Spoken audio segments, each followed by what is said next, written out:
မင်္ဂလာပါရှင်ဒီကနေ့မှာတော့ဒေါနာ TV ရဲ့ပြည်သူ့ကြားကပြည်သူ့စကားအစီအစဉ်အနေနဲ့ပြည်ဦးလွင်မျိုးကပြည်သူတို့ရေးသားပေးပို့လာတဲ့စာလေးကိုဖတ်ပြပေးမှာပဲဖြစ်ပါတယ်ရှင်ပြည်ဦးလွင်စစ်ဆေးရုံဂရင်900ကစေးဘိုကြီးအောင်ခတ်မောင် BC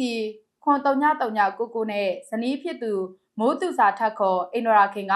ပြည်ဦးလွင်မှာစုကြီးတွေလိန်ယူပါတယ်စစ်ဘေးရှောင်လာတဲ့မိသားစုတွေကိုအိမ်ချမ်းမြေရောင်းမယ်ဆိုပြီးစရံငွေသွင်းခိုင်းပါတယ်ဆရာငွေယူပြီးနောက်စာချုပ်ချုပ်မဲ့ရက်ကိုအကြောင်းအမျိုးမျိုးပြရက်ရွှေပြီးအိမ်မရောတော့ဘူးလို့ပြောပါတယ်။ဆရာငွေပြန်မအမ်းပါဘူး။ဗိုလ်ကြီးအောင်ခန့်မောင်က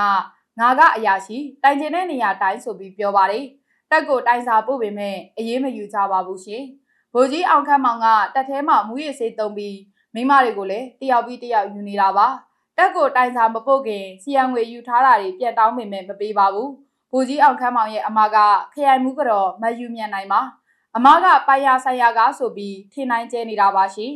တက်ကိုတိုင်စာပို့တာ2လရှိပါပြီ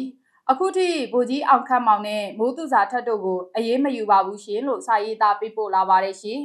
ပြည်သူများအနေနဲ့ကျမတို့ဒေါနာရဲ့ပြည်သူ့ကြားကပြည်သူ့စကားအစီအစဉ်မှာပါဝင်ခြင်းရင် message box ကနေတဆင့်စာပေးပို့ပြီးပါဝင်နိုင်ပါတယ်ပေးပို့လာသူတွေရဲ့အချက်အလက်တွေကိုကျမတို့အဖွဲ့သားတွေကလှုပ်ဝက်ပေးထားမှာပဲဖြစ်ပါတယ်ရှင်